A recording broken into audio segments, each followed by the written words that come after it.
제가 2003년, 4년 이때 대학에서 기후변화라고 하는 과목을 만들었어요. 근데 제가 꽤 인기 있는 교수였거든요. 학생들이 제 수업을 열심히 듣고 시험도 잘 봤는데 끝에 가서 고백하기는 그래도 선생님 기후변화 이거 없는 거 아니에요? 예전에 영국의 어떤 다큐멘터리에서 이런 다큐멘터리가 있었어요.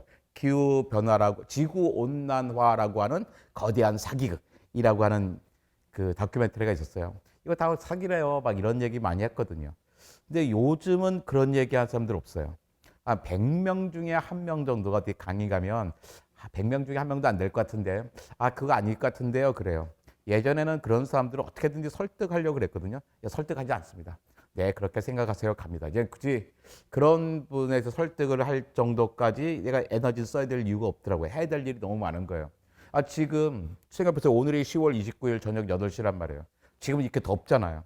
근데 이런 더위를 내가 경험을 하면서도 그걸 이제 부인하겠다고 하면 설득할 방법이 없는 거죠. 근데 요즘은 다들 기후변화 문제들을 실감하고 계십니다. 그러니까 실감하는 게 뭐 온도가 더워졌다 이런 것도 있지만 많은 경우가 그 식료품 값, 그러니까 먹는 게 비싸지는 거예요. 근데 그게 어떤 유통의 문제도 있지만 생산에 잘 안 된다는 것을 정확히 알고 있거든요, 사람들이요. 특히 농민들도 잘 알고 있고. 그래서 이제 기후 변화라는 게 단순히 지구가 더워져서 어떤 걱정이 아니라 내 삶과 연결되어 있다는 것을 다들 깨닫고 계시고 여기에 대해서 관심이 많으시죠. 그러다 보니까 부르는 데도 많고 또 되게 호응해 주시니까 저도 재밌어서 많이 다니고 있습니다. 왜 기후 변화가 식료품 가격에 영향을 미치게 되는 건가요? 그 각 동물과 식물은 각 그 온도와 그 지역에 최적화되어 있어요. 그러니까 쉽지 않죠. 예를 들어서 대구에서 나오던 사과, 대구에서 나오지 않잖아요. 저기 강원도에서 나옵니다. 그 다음에 제주도에서 심던 뭐 귤도 육지로 막 올라왔어요. 이런 건 괜찮아요. 사람들이 옮겨 심으면 되니까. 또 뭐 우리 목포 앞바다에서 잡히는 많은 고기들 예전에 지금보다 더 훨씬 위에 가서 잡히잖아요. 쫓아가서 잡으면 됩니다. 물론 김 같은 건 되게 심각해요. 그래서 신한 국민들에게 심각한 문제입니다. 지금도 김 수확량이 많이 줄었을 거예요. 근데 이게 수온이 높아지면서 생기는 문제들이거든요. 그러니까 전체 국민으로 보면 사실 큰 문제가 아닐 수도 있어요. 뭐 신안에서 안 나오면 저 태안에서 나오겠지 할 수가 있는데 사람들은 어떻게 해요? 모든 걸 다 이동해서 할 수 있는 건 아니에요. 자기 적응이 되지 않습니다. 또 어떤 게 있냐면 곤충과 새들은 이동해요. 온도에 따라서. 곤충과 새들이 이동했는데 그들이 먹어야 되는 먹이 식물들까지 재빨리 이동하지는 못합니다.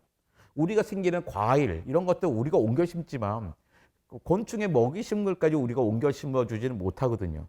그 어떻게 곤충의 수가 급격하게 줄어들 수밖에 없어요. 곤충의 수가 줄어든다는 것은 결국에 우리의 그러니까 식량 생산이 어려워진다는 거죠. 우리 곤충 그러면 해충만 생각하는 게 아니잖아요. 곤충이 많은 수분들을 해주고 있는데 그게 안 되는 거예요.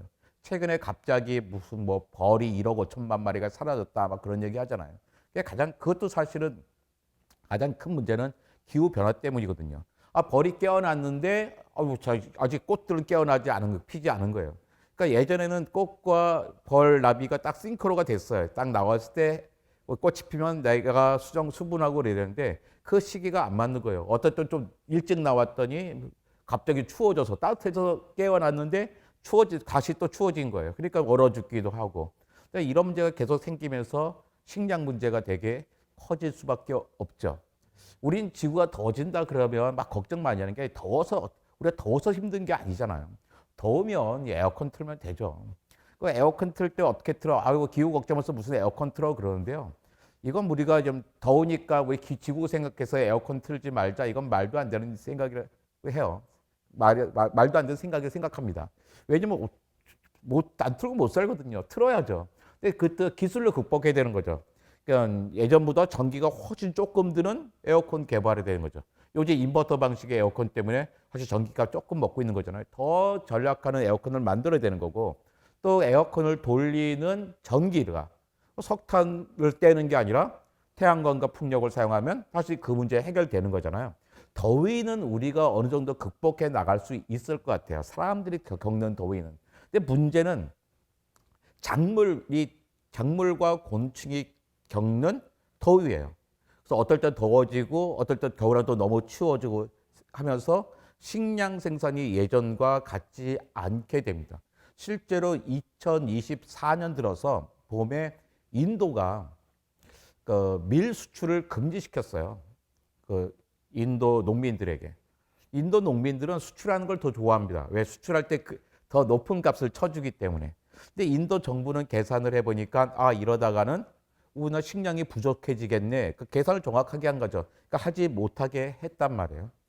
그래서 우리는 이미 역사에서 많은 경우에 식량이 뭐 왕조를 바꾼다든지 나라를 바꾼 경험들을 하고 있는 거예요. 그 기후의 힘이란 책을 보면, 그러니까 서울대 지리학과 교수님이 쓴 책인데, 정치를 아무리 선정을 베푸는 왕들도 그러니까 갑자기 기후가 문제가 생겨서 농사를 못 짓게 되면 왕조가 바뀌어 버려요. 그러니까 우리도 이미 근대에서 경험한 게 있습니다. 1789년에 프랑스 혁명, 1917년에 러시아 혁명, 그다음에 2010년에 아랍의 봄이에요. 다 그 전에 예전이라고 해주고 뭐 프랑스에 압제가 없었던 거 아니잖아요. 근데 갑자기 왜 프랑스 혁명이 일어났을까? 특히 중동은 더 심하죠. 아니 예전에도 중동에는 많은 국가들이 독재사 밑에서 살았어요. 가다피 밑에서 수십 년간 살았던 리비아 사람들이 갑자기 왜 그 혁명을 일으키겠어요? 그 전에 두 해 동안 2008년, 2009년 두 해 동안 러시아, 벨라루스, 우크라이나에 여름에 폭염이 듭니다. 폭염이 드니까 밀농사가 안 되는 거예요. 밀농사는 선선해야 잘 되거든요. 밀농사를 망쳤어요. 망쳤다고 해서 뭐 50%로 감산한 게 아닙니다. 겨우 15% 줄었어요. 15% 줄었더니 중동에 싸게 공급할 수 있는 밀이 없는 거예요. 그러니까 많은 거기 시민들은, 아랍의 시민들은 그냥 독재자 밑에도 참고 살았는데 굶고는 못 사는 거죠. 그러니까 이제 나라를 뒤집혀져서 우리가 보기에는 민주화가, 독재자가 물러나고 이제 민주화가 돼 나가는 겁니다. 근데 그런 게 이제 그 기후 변화 때문에 전 세계의 일반적인 현상이 된다 그런다면 식량 문제는 정말로 엄청나게 심각해질 거예요. 근데 우리나라는 가장 큰 문제죠. 우리나라는 뭐 제가 몇 년 전 데이터긴 하지만 우리나라의 식량 자급도는 한 42%밖에 안 됩니다. 곡물 자급도는 25%밖에 안 돼요. 지금까지는 문제가 없었어요. 뭐 반도체 팔아서, 유조선 팔아서 사오면 됐으니까. 그런데 각 나라들의 식량 생산이 옛날처럼 안정화되지 않았으면 우리에게 팔 수 없을 겁니다. 그러니까 우리는 기후 변화 때문에 겪는 문제는 더위가 아니라 식량 문제, 물 문제가 될 거예요. 너무나 유치한 예수가 있는데 올해 5월 말쯤에 그 모 치킨 회사가, 제가 아주 좋아하는 치킨 회사인데 메뉴가 32가지 돼요. 그 모든 메뉴를 3,000원씩 일괄적으로 값을 올렸어요. 처음엔 제가 화를 냈습니다. 아니 비싼 메뉴도 있고 싼 메뉴도 있는데 똑같이 3,000원 올리면 어떡해? 뭐 비율을 나눠야지. 근데 이해가 되더라고요. 근데 그 치킨 회사는 올리브유로 튀겨요. 근데 그 스페인에서 주로 올리브를 사오는데 스페인의 기후가 엉망이 되면서 올리브 생산이 안 된 거예요. 근데 비싼 메뉴나 싼 메뉴나 어차피 올리브유는 똑같이 들어가는 거잖아요. 그러니까 같이 3,000원을 올릴 수밖에 없었어요. 근데 올리브만 비싸졌냐? 카카오, 커피도 비싸졌습니다. 그게 다 이상 기후 때문이에요. 그러니까 커피라고 그러면 저 같은 게 약간 힘들 수도 있는데 뭐 코코아, 올리브 저는 없어도 살 수 있을 것 같아요. 근데 과연 코코아, 커피, 올리브의 문제일까? 이제 드디어 곡물의 문제로 등장하게 되면 문제는 심각해지는 거죠.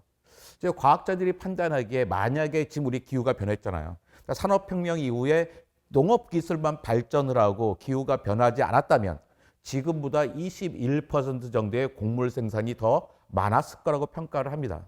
그러니까 지금도 기온이 1도가 올라가면 뭐 밀, 옥수수, 벼가요 7, 6, 3%씩 감산하게 됩니다. 그러니까 지금 우리가 산업화에 의해 1.1도, 뭐 1.5도 하다가 더 올라가게 되잖아요. 갑자기 전 세계의 식량 생산이 7%, 8%가 줄어들게 된다는 거예요. 이제는 우리가 어떤 문제가 생길까요? 난 가장 큰 문제가 식량 문제로서 비롯된 평화 체제의 종말일 수도 있다고 생각합니다. 얼핏 생각하기에는 식물들은 태양을 좋아하고 고온을 좋아하니까 오히려 온도가 올라가면 더 잘 자라지 않을까라는 생각도 들고 하거든요. 이것들이 왜 곡물 생산에 그렇게 많은 차질을 빚게 되는 원인이 되는 걸까요? 일단 밀은 선선해야 잘 돼요. 폭염이 되면 되지 않습니다. 거기다가 생각해보세요. 그러니까 텃밭 농사 짓는 분은 다 알아요. 한여름에는 농사를 쉽니다. 잘하는 게 없어요. 한여름에는. 한여름에 벼 정도 잘하는 거예요. 너무 뜨거워서 안 되는 거예요. 그래서 6월 20일쯤 되면 하지 감자 캔다 그러잖아요. 그때부터 8월 중순에 뭐 광복절쯤 되면 그때 배추랑 무 심습니다. 너무 더우면 작물도 안 되는 거예요. 근데 그 가장 더울 때를 피해서 해 나가고 있는 건데 이제 그 기간이 길어진단 말이에요. 그러면 작물을 키우지 못하는 시간도 길어져요. 어차피 제일 추울 때는 작물 키우지 못하고 더울 때도 못하는데 이 기간이 길어지면 그러니까 되게 극단화되는 거예요. 극단화되면 우리가 농사를 잘 지으시는 기간들은 줄어들 수밖에 없죠. 육종하시는 분들이 많이 계시잖아요, 박사님들이. 네. 그분들이 좀 더위에 강한 품종들을 빨리빨리 개발해가지고 심으면 해결되는 문제 아닌가요? 해결될 수 있죠. 그러니까 기술로 해결될 수 있습니다. 근데 희망하는 거죠. 희망하는 거. 그러니까 기술로 하기를 희망하는데 저는 또 그 문제도 많이 할 수 있을 거 생각해요. 근데 육종에서 전 세계에 보급하는 데는 시간이 오래 걸립니다. 그러니까 우리나라만의 문제는 아니란 말이에요. 우리나라도 옛날에 벼 육종할 때 우리나라에서 하는 게 아니라 주로 필리핀에서 해오고 막 그랬잖아요. 요즘은 우리나라에서도 많이 하고 있지만 그게 우리가 전 세계에서 딱 고립돼 가지고 완전히 안전하게 사는 게 아니잖아요. 되게 각각에 흩어져 있고 그다음에 우리가 그걸로 육종해서 해결할 수 있는 만큼은 아니라는 거죠. 우리가 주도적으로 우리의 식량 문제를 해결하고 있었다면 우리가 감사하는 것들을 우리가 해결할 수 있을 거예요. 근데 지금 우리가 만드는 게 아니라 남들이 만드는 걸 사오고 있잖아요. 그럼 그들이 그만큼 빨리빨리 해줄 수 있냐? 그건 모르는 거잖아요. 그게 우리가 할 수 있는 거라면 한국 과학자들이라면 할 수 있을 것 같아요. 근데 전 세계의 과학자들에게 평균적으로 그걸 해결하라 그러면 사실은 되게 어려운 일이에요.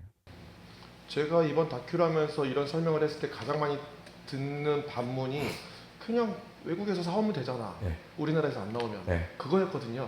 그거에 대한 반론을 좀 제기를 해주십시오.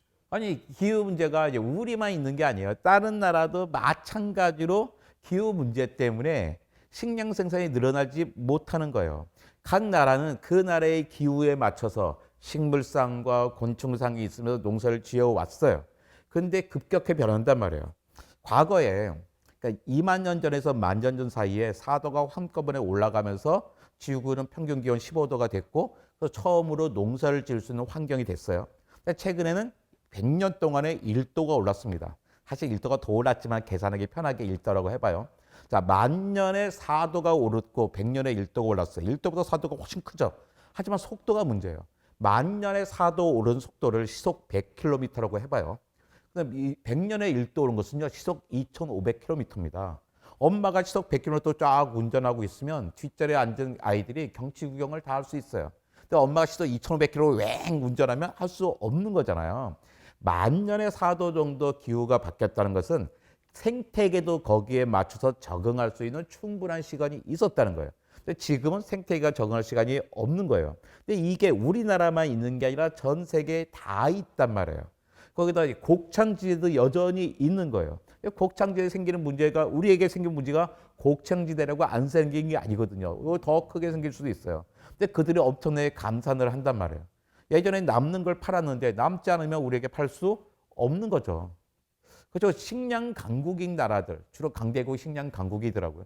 자기네들은 어쨌든 가격을 좀 비싸지긴 하지만 먹을 게 충분할 수 있는데 특히 우리나라처럼 식량 자급도가 터무니없이 낮은 나라는 가장 큰 타격을 받을 수가 있습니다.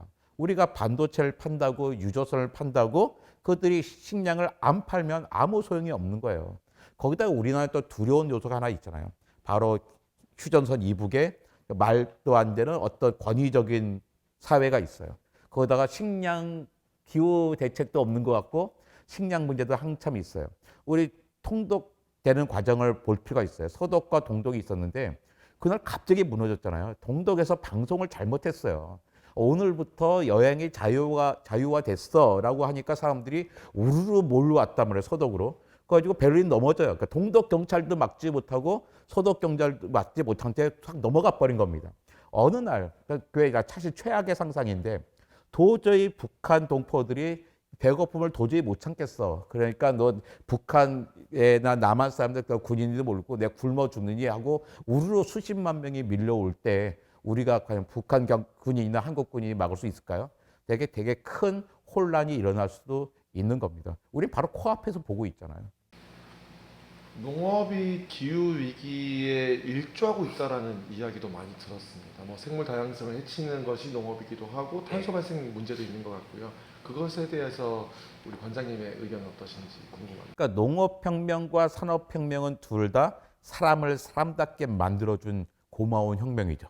농업혁명과 산업혁명 덕분에 이 80억 명이나 되는 사람이 건강하고 풍요롭게 장수하면서 살고 있는 거예요. 아니 산업혁명 때문에 이산화탄소가 늘어난 건 알겠어요. 왜 그러냐면 그 우리가 석탄이라는 게 뭐예요? 고생대 시대의 대기 중에 이산화탄소였거든요. 이 이산화탄소가 나무가 됐어요. 나무가 썩으면 다시 이산화탄소 돌아갈 텐데 고생대 그 석탄기의 때는 나무를 썩게 하는 미생물이 없었던 거예요.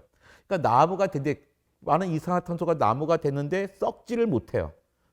죽어도 썩지를 못하니까 어떻게 이렇게 막 열과 압력을 받으면서 수소 성분 빠져나가고 산소 성분 빠져나가고 탄소 성분만 남아서 석탄이 된 거예요. 고생대의 대기 중에 이산화탄소가 석탄이 됐는데 이걸 끄집어내 쓰고 있으니까 산업혁명으로 이산화탄소가 늘어난 거 알겠어. 근데 왜 농업혁명 때문에 이산화탄소가 늘어나느냐? 이유가 있죠. 그러니까 어차피 농업도 이산화탄소 빨아들여서 산소를 내보내는 거잖아요. 그런데 농업을 하려면 뭔가를 농토로 바꿔야 우리가 사막을 농토로 바꾸진 않았어요. 되게 잘 자라는 숲을 농토로 만들어야 했죠. 많은 사람을 먹여야 되니까. 근데 숲은 엄청나게 많은 이산화탄소를 빨아들입니다. 이산화탄소를 빨아들여요. 근데 농가 밭은 빨아들인 이산화탄소 양이 적어요. 이게 첫 번째고 또 농가 밭은 금방 이 벼이삭가 썩어버리잖아요. 금방 이산화탄소 돌아가요. 그런데 숲은 한참 동안 보관하고 있어요. 나무 상태로서. 또 썩으면 어차피 돌아가겠죠. 시간 차이지만 어차피 돌아가는데 많은 경우에 썩지 않게 놔두는 거예요. 우리가 가구를 만든지 집을 만든지 배를 만들면서 되게 오랫동안 저장할 수 있어요. 더 중요한 요소가 하나 있습니다. 우리가 아이들에게 약간 그 잘못 알려주고 오도하는 게 있는데 이런 거예요. 아마존은 지구의 땡땡이다. 그러니까 땡땡은 다 허파다 그러는 거예요. 이게 무슨 뜻이냐면 아마존에서 만드는 산소 갖고 우리가 숨을 쉬고 있어요라는 거예요. 자, 고마운 말이긴 하지만 사실은 큰 오해예요. 아마존이 만든 산소는 아마존이 다 씁니다. 절반은 아마존의 나무들이 숨을 쉬어요. 자기도 호흡을 해야 되거든요. 나머지 절반은 누가 쓰냐면 아마존에 살고 있는 동물들과 미생물이 씁니다. 아마존이 없어도 우리가 숨 쉬는 데는 아무런 문제가 없어요. 우리가 숨 쉬는 데 필요한 산소는요, 200만 년어치가 이미 대기 중에 있어요. 그리고 산소의 70%는 숲이 아니라 바다에서 나옵니다. 바다에 있는 박테리아, 바다에 있는 식물성 플랑크톤, 바닷말들이 만들어주고 있단 말이에요. 그러면 아마존 없어져도 되냐? 그렇지 않습니다. 아마존은 지구의 허파로서가 아니라 생명 다양성의 보고로서 필요한 거예요. 그러니까 생명 다양성과 기후 위기는 되게 커플링이 돼 있어요. 엮여서 같이 가거든요. 그런데 밀림이 없어지면 어떻게 해요? 다양성이 급격하게 떨어진단 말이에요. 다양성이 떨어진 생태계는 되게 아픈 생태계예요. 근데 다양성이 많이 떨어지면 많이 떨어질수록 마지막 한 방이 작아지는 거예요. 마지막 한 방은 뭐냐면 이런 거예요. 이렇게 공룡들이 멸종할 때 마지막에 운석이 꽝 부딪혀서 멸종하잖아요. 그런데 최근 연구에 따르면 한 방에 끝나는 게 아니라 그 전에 먼저 화산이 터집니다. 공룡이 이만큼 있었는데 화산이 터지면서 푹 줄어들어요. 그 요만큼 있을 때 운석에 붙이면서 끝장나버리는 거예요. 근데 이게 이제 차이가 뭐냐면, 그러니까 두 단계로 된 거죠. 결국 마지막에 멸종은 운석 때문에 멸종했어요. 근데 첫 번째 멸종이 있었던 거죠. 인도의 데칸곤을 만드는 화산이 폭발합니다. 재밌는 게 뭐냐면, 화산이 터지기 전이나 화산이 터진 다음이나 공룡의 생물량은 그대로예요. 이게 무슨 말이냐면, 숫자가 중요한 건 아닌데요. 예를 들어서 화산이 터지기 전에 공룡이 지구에 10억 마리 살고 있었다면 화산이 터진 다음에도 여전히 10억 마리 살고 있는 거예요. 멸종이 시작됐는데 왜? 아니 마리수가 그대로인데 이게 뭐가 멸종이야? 근데 멸종 맞습니다. 멸종이 마리수가 줄어드는 게 아니거든요. 종이 줄어든 거예요. 예를 들어서 화산이 터지기 전에는 천종이 10억 마리 살고 있었다면 화산이 터진 다음에 백종이 10억 마리 살고 있는 거예요. 그러니까 종의 다양성이 떨어진 생태계죠. 종의 다양성이 떨어진 생태계는 아픈 생태계, 비실비실한 생태계, 허약한 생태계입니다. 이때 운석이 꽝 부딪히니까 끝장나버린 거예요. 만약에 화산이 터져서 멸종이 시작된 다음에도 종의 다양성을 좀 더 유지하고 있었다면 운석이 부딪혔을 때 끝장나지 않고 조금 남아있을 수 있어요. 물론 우리한테는 좋지 않은 일이죠. 우리가 등장하지 못했을 테니까. 그러니까 종의 다양성이 높으면 높을수록 더 마지막 한 방이 커야 돼요. 근데 지금 우리가 종의 다양성이 떨어지면 지금의 마지막 한 방은 다들 누구나 이산화탄소라고 생각하고 있는데 종의 다양성이 떨어지면 아픈 생태계이기 때문에 이산화탄소 농도가 조금만 높아져도 끝날 수가 있어요. 근데 종의 다양성을 높이 유지하면, 최대한 높이 유지하면 마지막에 끝나게 하는 그 이산화탄소의 농도가 엄청 높아야 되죠. 그래서 우리는 종의 다양성을 최대한, 종에서 더 높일 수는 없죠. 더 높일 수는 없지만 최대한 지금만큼이라도 유지하려고 노력을 해야 되는 거죠. 최대한 안정적인 생태계가 되게 하기 위해서요. 안정적인 생태계에서는 조금 더 우리가 이산화탄소의 피해를 받을 때 약간 버퍼가, 완충지대가 조금 더 클 거라고 생각하기 때문입니다. 왜 기후가 올라가면 홍수나 가뭄 같은 자연재해도 똑같이 빈번하게 올라가거나 강도가 더 세지는 건가요? 그러니까 이런 거예요, 이렇게. 그러니까 뭐 딱 우리가 쌓인 곡선이 그랬잖아요. 뭐 더웠다, 추웠다, 더웠다, 추웠다 하죠. 그러니까 요만큼 움직이는 거예요. 그 1도가 높아졌다고 해가지고 그러면 이렇게 쌓인 곡선이 1도만큼 올라가서 이렇게 쌓인 곡선을 그리는 게 아닙니다. 평균이 였는데 평균이 1도 올랐잖아요. 근데 그다 쌓인 곡선의 폭이 커져요. 그러니까 높이도 많이 올라가고 아래도 많이 내려가는 거예요. 그러니까 평균으로는 1도만큼밖에 안 올라갔지만 진폭은 엄청나게 커지는 거예요. 왜냐하면 생태계 자체가 그전에 경험하지 못했던 게 옳은 거거든요. 그거 지금 요새 기후온난화에서 막 덥다 그러는데 추울 때는 엄청나게 춥잖아요. 평균으로 치면 1도밖에 안 올라가는데 위로는 엄청나게 아래도 엄청나게 갔던 거죠. 그러니까 추측하기를 만약에 4도가 올라간다. 산업화 이후에 4도가 올라간다 그러면 평균 기온은 5.1도가 올라갑니다. 그런데 폭염 발생密도는 39.2배가 높아진다 그래요. 그 뭐야, 그럼요. 5일 폭염이었던 나라는 그 39.2배는 거의 40배잖아요. 그러니까 200일이 폭염인 거예요. 그런데 열흘이 폭염이었던 나라는 400일이 폭염인 거예요. 근데 1년은 365일밖에 안 되잖아요. 그러니까 열흘이 폭염이었던 나라가 4도가 올라가면 1년 내내가 폭염인 거죠. 그러니까 표준 온도 분포 곡선을 그려봐요. 이렇게. 여기서 1도만큼 이동해요. 근데 평균 가운데는 1도만 올라갔지만 아니 우리는 분포 곡선이 있으면 아주 추울 때는 더울 때 빼놓고 살만한 거잖아요. 근데 이게 통째로 옮겨왔어요. 그러면 그것도 살만한 온도의 경계가 움직이는 건 아니죠. 그래프만 옮겨갖고. 그러니까 예전에 이만큼 추웠던 날에 옮겨갔으니까 요만큼 추워져요. 근데 이만큼 폭염이었는데 옮겨가면요 이만큼이 폭염이 됩니다.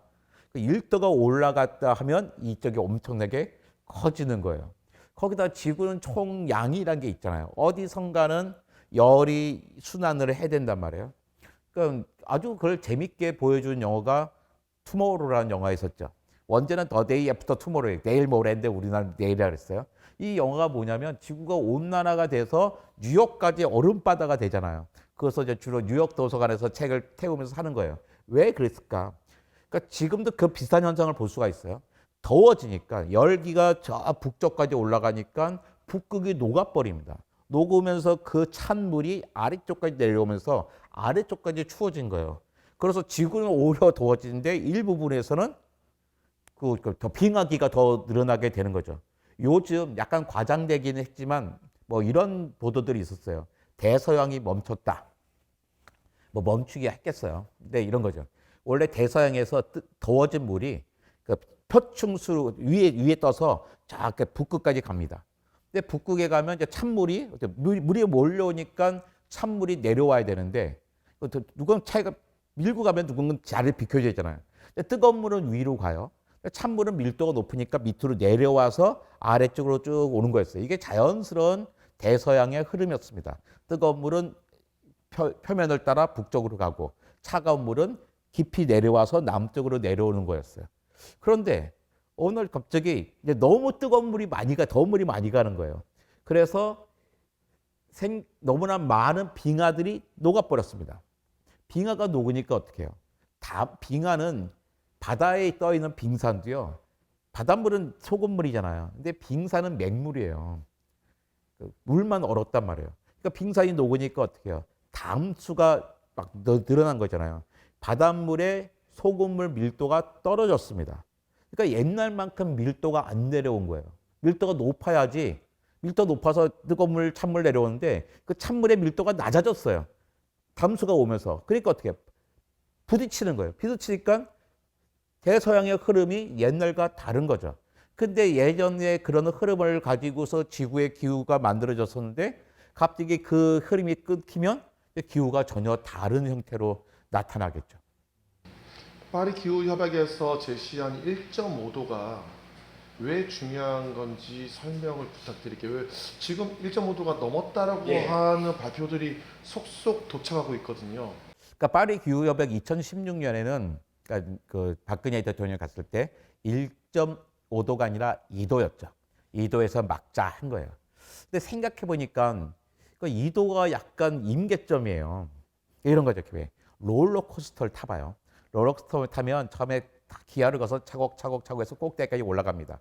근데 그다음부터는 자동으로 떨어지잖아요. 그러니까 롤러코스터를 세우려면 꼭대기 좀 올라가기 전에 세워야 되는 거예요. 그 다음에 세울 수가 없으니까.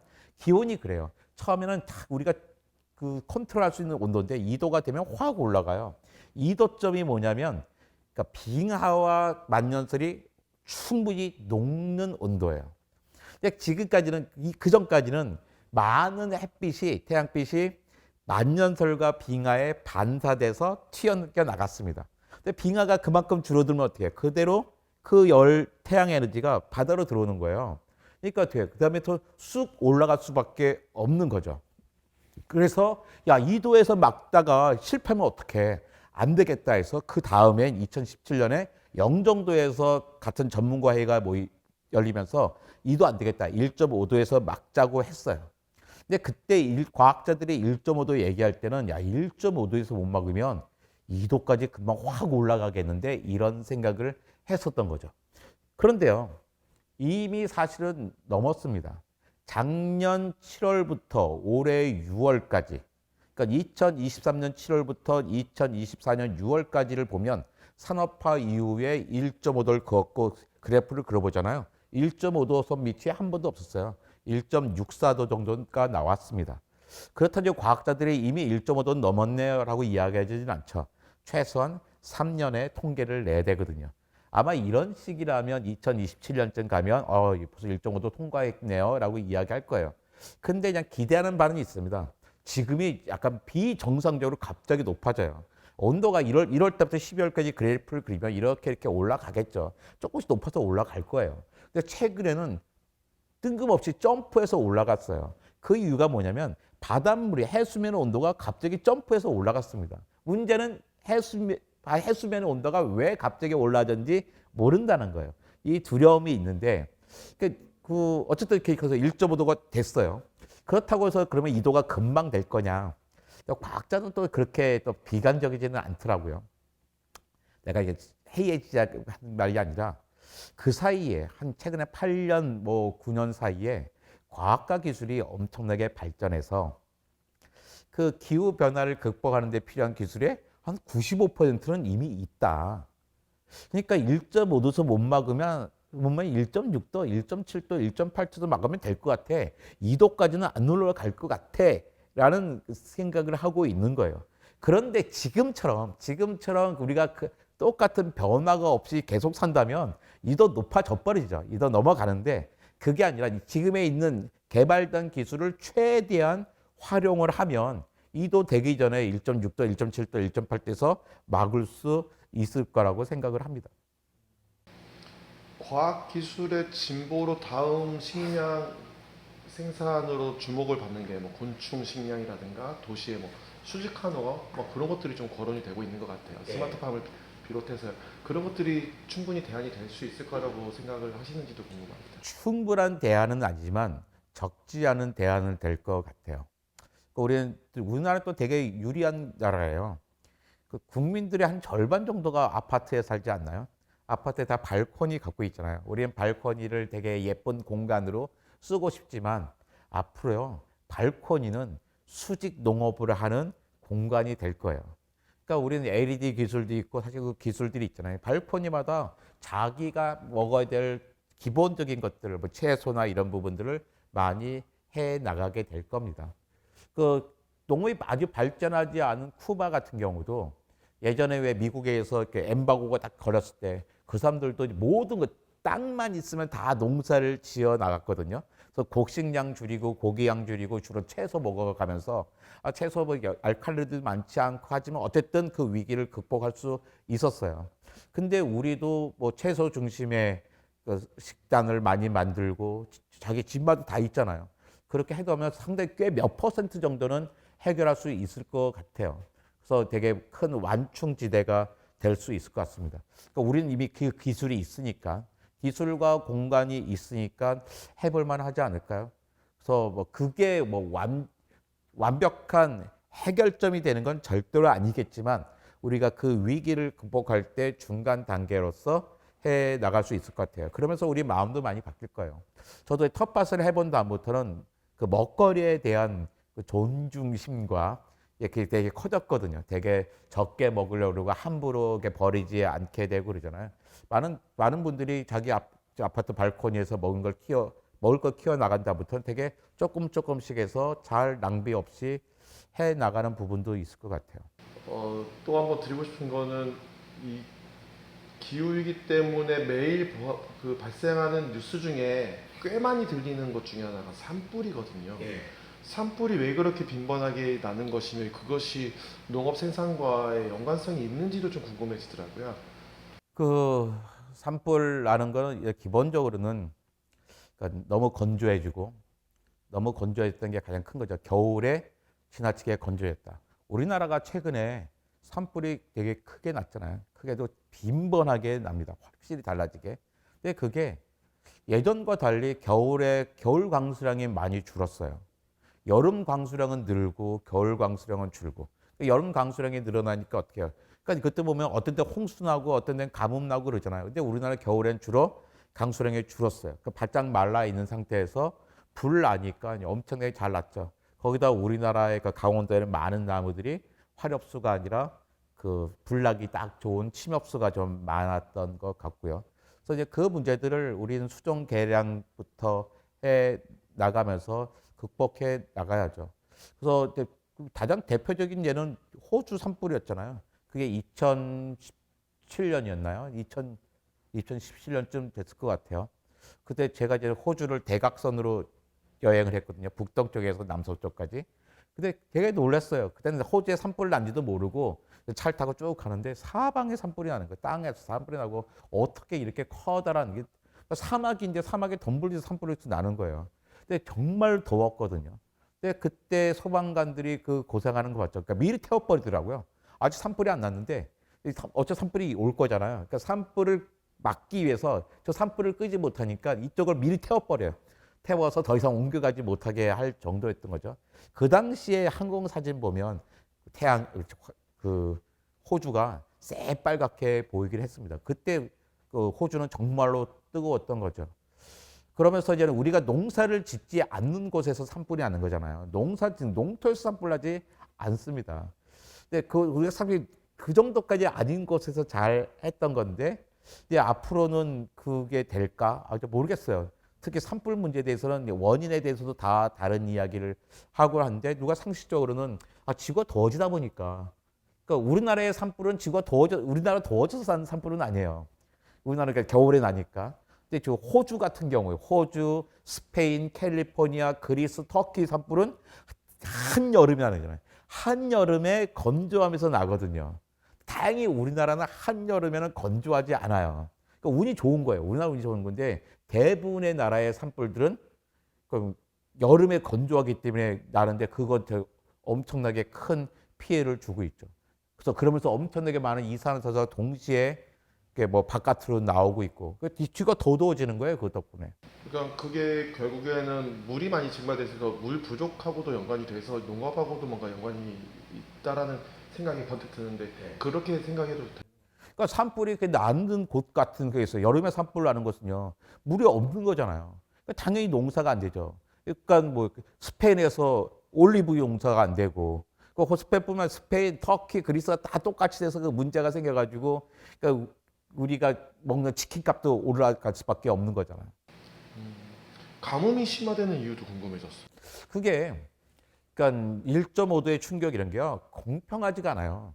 어딘가는 가뭄이 들고 어딘가는 홍수가 납니다. 지구에 물은 정해져 있잖아요. 물 이만큼 있는 거 수증기가 있어요. 그러니까 어딘가는 비가 내릴 거예요. 근데 다들 기후가 익숙해져 있어요. 아, 우리나라는 여름에는 비가 이만큼 오고 봄가을에 이만큼 오고 겨울에는 이만큼 올 거야. 각 나라마다 계절에 따라서 오는 표준적인 기후가 있습니다. 거기에 맞춰서 살았는데 가뭄이 와야 될 때 홍수가 오고 홍수가 올 때 가뭄이 오는 거죠. 그러니까 보면 지금도 어떤 데는 터무니없는 홍수가 나고 어떤 데는 터무니없는 가뭄이 오는 거예요. 또 더워지는 것은 더워지고 추워지고 또 동시에 추워지고 있습니다. 어떤 때 뭐 사막에 갑자기 눈 내리기도 하고 그러잖아요. 거기 기후가 아닌 거예요. 그러니까 우리들은 수십만 년 동안 적응된, 수만 년 동안 적응된 기후에 살고 있는데 그 기후가 급격히 바뀌고 있는 거죠. 그러니까 각자 자기 동네만 보면 안 돼요. 아, 우리 동네는 가뭄이 들었어. 무슨 소리야? 이 동네는 홍수가 났었잖아요. 전 지구로 보면 이게 발생 비도가 다른 거예요. 그러니까 이렇게 있으면 요 정도에서 요도 비 오고 가뭄 들고 비 오고 가뭄 들었는데 그게 극단화되는 되는 거예요. 총량은 똑같아요. 홍수양 이만큼 가뭄양이었고 홍수양 이만큼 가뭄양 이만큼이죠. 그러니까 어딘가에서 평균에선 큰 차이가 안 나는데 강극단으로 온화한 기후가 사라지고 극단적인 기후가 만들어지고 있는 거죠. 식량이라는 것이 결국에는 국가를 존속시키는 기본 요소인 것 같긴 한데 현대 사회에서는 식량을 너무 손쉽게 사다 먹다 보니까 그 중요성을 이제 관장님이나 저같이 이제 농업에 관심 있는 사람들은 알겠는데 일반 사람들은 잘 모르고 있는 것 같다는 생각이 자꾸 들거든요. 이 기후위기가 식량에 의한 전쟁까지도 촉발할 수도 있을까요? 저는 뭐 가장 걱정하는 게 기후 위기 때문에 더워서 힘든 게 아니라 기후 위기 때문에 식량 때문에 힘들 거라고 생각하거든요. 잘 봅시다. 우리가 흔히 말하는 강대국들은요, 다 농업 강국입니다. 그렇잖아요. 강대국들은 자기 농업 생산량이 엄청나게 많은 나라들이에요. 그런데 우리나라는 농업 생산량에서 되게 약한 나라예요. 우리나라 물론 옛날에는 충분했죠. 근데 대한민국이 경제 개발을 하는 방식은 뭐였냐면 일단 농촌 인구를 도시 인구로 옮겨야 했어요. 그러니까 농촌 인구 도시 인구로 옮기려면 방법은 뭐냐면 농민들이 풍족하게 살지 못하는 거죠. 농민 삶이 힘든 거예요. 농민 삶이 힘드니까 어떻게 도시 근로자가 돼서 도시에 많이 오니까 저임 노동자가 되고 저임 노동자가 우리나라에 여러 가지 좋은 교육이나 이런 시설에서 좋은 제품을 싸게 만들어서 수출해서 여기까지 성장했죠. 우리는 괜찮은 성장 방법이었다고 생각합니다. 꼭 찬성할 수는 없지만 그래도 어쨌든 우리가 그 방법으로 선진국이 됐다는 걸 인정해야지 되는 거예요. 그런데 이제 문제는 여기서 발생했죠. 이제 더 이상 우리는 농촌에 문제가 있는 거예요. 농업에 대한 지식이 사라지고 있어요. 아니, 농촌에 가보면 노인들밖에 없잖아요. 근데 노인들이 매년 나이가 높아진다면, 그러니까 농민의 나이가 매년 1세씩 높아지는 게 아니에요. 돌아가신 분이 있으니까 적어도 1.56세씩 높아지고 있습니다. 그런 농업에 대한 지식이 사라지고 있는 거예요. 갑자기 사람들에게 야, 농민들 없으니까 너네 100평씩 줄게. 너가 농사 지어봐. 농사 못 짓잖아요. 우리 도시 사람들에게 5평만 줘도 5평을 둬도 첫 해는 되게 헤맵니다. 5평 농사도 두 번째 해는 돼야지 제대로 짓기 시작해요. 100평 지어, 난 못해 해버린단 말이에요. 근데 우리는 그만큼 이제 농업에 대한 지식은 사라져 가 있고, 그리고 농업 생산성도 되게 많이 떨어져 있는 곳이에요. 그러면 지금까지는 문제가 없었어요. 사오면 됐으니까. 근데 농업 강국들이 우리도 문제가 있어. 우리도 문제가 있기 때문에 먹고 사는 게 제일 중요한 거잖아. 너네 못 팔겠어 할 때 우리가 가장 닥친 문제는 식량 문제에 닥치게 되는 거죠. 근데 우리만 그런 게 아니라 자, 딴 나라들 봐요. 전 세계에 있는 흩어져 있는 작은 나라들인데 그들의 사이에 문제가 생길 거예요. 주로 이제 댐들 많이 만들었잖아요. 우리 농사가 잘하는데 왜 농사가 안 돼? 쟤네가 댐을 막아서 물이 안 들어오잖아. 너 댐을 흘려보내. 우리 못하겠어. 전쟁 나는 거예요. 우리는 지금 태평성대에 살고 있습니다. 정말이에요. 제가 그러니까 작년에 공무원 퇴직할 때, 작년에 공무원 퇴직했으니까 그때 공무원 자격이 제일 많은 나이였잖아요. 저는 한국 전쟁이 끝난 지 10년 후에 태어났어요. 63년생이거든요. 53년에 한국 전쟁이 끝났잖아요. 63년에 태어났어요. 근데 저는 공무원을 퇴직했어요. 얘기 뭐냐면 대한민국 공무원 가운데 전쟁을 경험해 본 사람이 한 명도 없다는 거예요. 그러니까 뭐냐면 우리 대부분 태평성대에 살고 있는 거예요. 모든 가정이 마찬가지예요. 할아버지, 아버지, 손자 3대가 전쟁을 경험해 보지 못했습니다. 대부분의 가정이 그래요. 너네가 전쟁을 알아 하시는 분들 할아버지도 계시는데요. 사실은 그 할아버지도요 전쟁 경험하지 못했어요.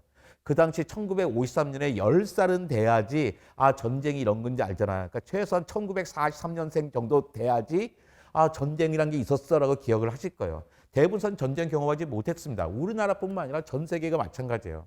지금도 러시아, 우크라이나, 그 다음에 이스라엘과 그거밖에 없는 거잖아요. 그게 되게 특수한 전쟁입니다. 요즘은 전쟁이 불가능했어요. 왜? 경제가 너무나 촘촘하게 엮여 있어가지고 그 어떤 나라도 저 나라의 전쟁을 허용하지가 않아요. 우리가 수억 원짜리 기계를 만드는데 아주 싸구려 2천 원짜리, 3천 원짜리 반도체가 있어요.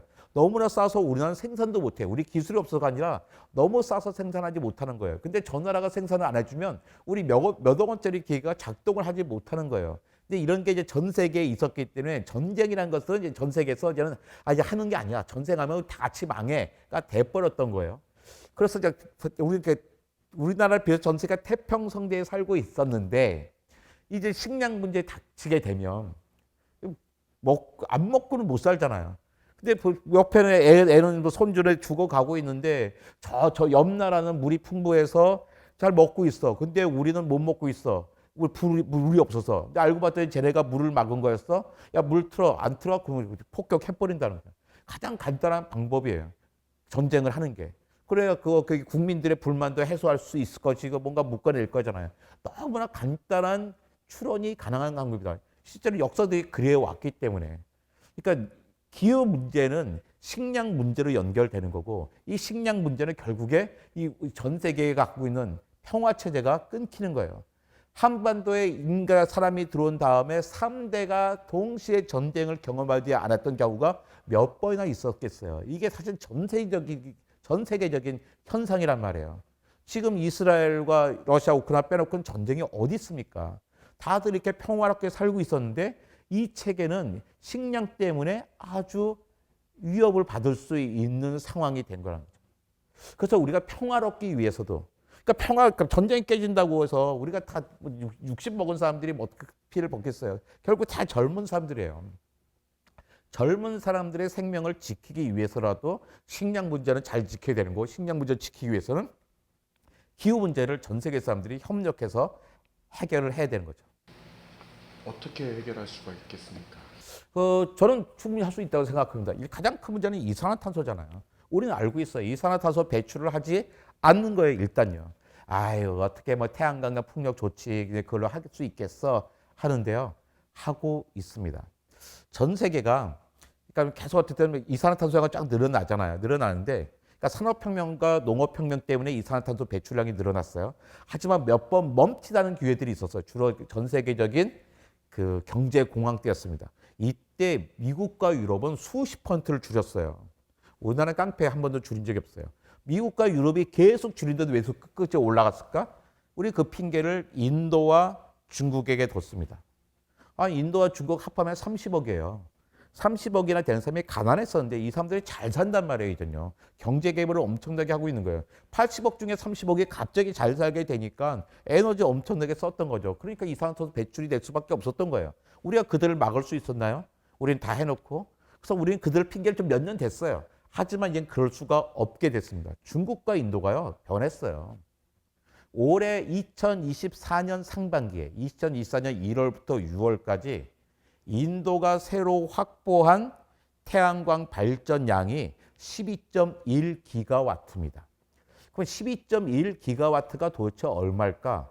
우리나라 한빛 원자력 발전소가 1기가 1와트예요. 한 기가 1기가와트예요. 그러니까 12.1기가와트라는 건 뭐냐면 우리나라 원자력 발전기 12기를 만든 거예요. 갑자기 뭐 인도가 지구 기후 문제가 걱정돼서 그랬을까요? 그게 아니죠. 자기 경제 개발을 하려다 보니까 빨리 에너지가 필요해. 근데 원자력 발전도 괜찮은데 너무나 오래 걸리는 것 같아. 거기다 보니까 가격이 제일 싼 게 태양광과 풍력이네 하면서 태양광과 풍력을 엄청나게 만들기 시작하는 거죠. 경제 개발을 하기 위해서. 그래서 올해 6월 말까지 인도가 확보하고 있는 태양광과 풍력 양이요. 130기가가 넘습니다.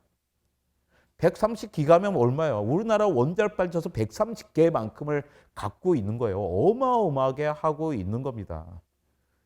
그러니까 그런 식으로 변하고 있는 거예요. 그러니까 보면 그 우리나라가 1인당 배출하는 이산화탄소량이요. 전 세계 2등입니다. 1등이 호주예요. 근데 우리가 2등인데 우리가 전 세계 평균보다 3배 많아요. 근데 그건 뭐 부끄럽지 않아요. 우리나라 선진국이잖아요. 선진국이 뭐 세계 평균보다 3배 정도 이산화탄소 배출할 수 있지라고 생각할 수 있어요. 근데 우리나라가 EU 국가보다 1인당 배출하는 이산화탄소량이 3.67배쯤 돼요. 4배가 조금 안 됩니다. 아니 유럽 사람 잘 사는 사람이잖아요. 그 사람들이 에너지 안 쓰는 거 아니잖아요. 물론 우리보다는 조금 써요. 하지만 우리 뭐 반틈 쓰고 그런 거 아니란 말이에요. 거의 비싸게 쓰는데 왜 이산화탄소 배출량은 거의 뭐 4배, 4분의 1밖에 안 될까요?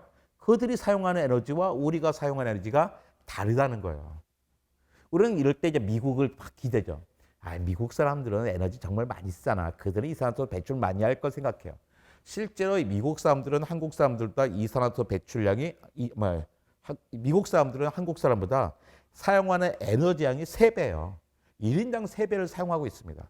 그런데 1인당 배출하는 이산화탄소량은요. 우리 70%가 안 돼요. 우리보다 훨씬 적어요.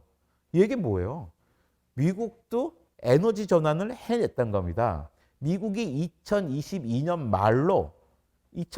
말에 이미 태양광과 풍력량이 석탄 화력 발전소 양보다 많아요. 그 미국에서 석유가 가장 많이 나온 나라가 곳이 텍사스예요. 텍사스가 2024년 7월 1일부터 2025년 12월 31일까지 18개월 동안 새로 확보하기로 계획하고 있는 태양광 배터리 풍력량이 35기가와트예요. 우리나라 원자력 발전소 35개만큼을 하겠다는 거예요. 아니 뭐해? 왜? 석유 안 하고. 이게 더 돈이 되기 때문이라는 거죠. 2025년이 되면 전 세계의 신재생 에너지, 뭐 수력까지 다 해서요.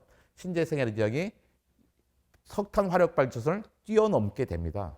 이게 뭐냐면 전 세계가 다 신재생 에너지로 가고 있다는 거예요. 그러니까 우리가 오해하면 안 되는 게 신재생 에너지 그래 지구에 좋은 거지. 하지만 우리가 그걸로 경제가 돌아갈 수가 없잖아. 그러니까 착한 사람들이 뭐 이렇게 조금씩 하겠지 한 게 아니라 이게 주류가 되는 거예요. 그게 뭐 세계 경제의 기준이 신재생 에너지로 바뀐다는 겁니다. 그만큼 전 세계는 급격하게 바뀌고 있는 거죠. 그 얘기 뭐냐면 더 이상 이산화탄소 배출량을 엄청나게 줄인다는 거예요.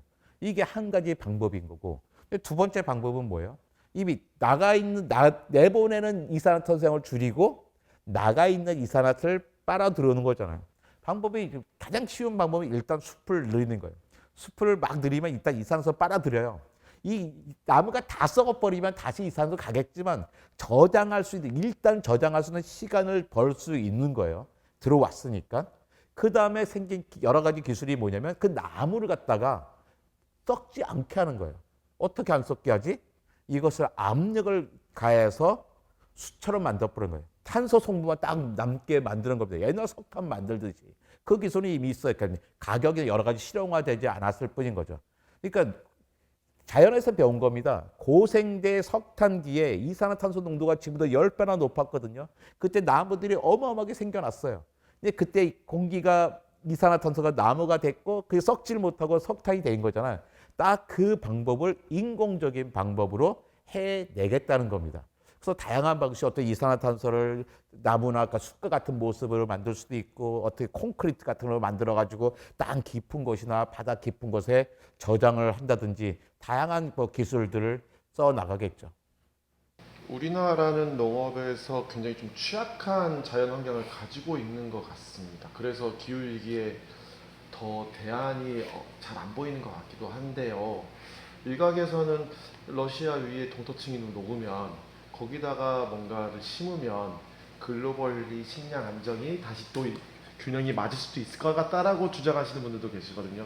어떻게 들어보면 합리적인 주장이기도 한데 어떻게 생각하시는지 궁금합니다.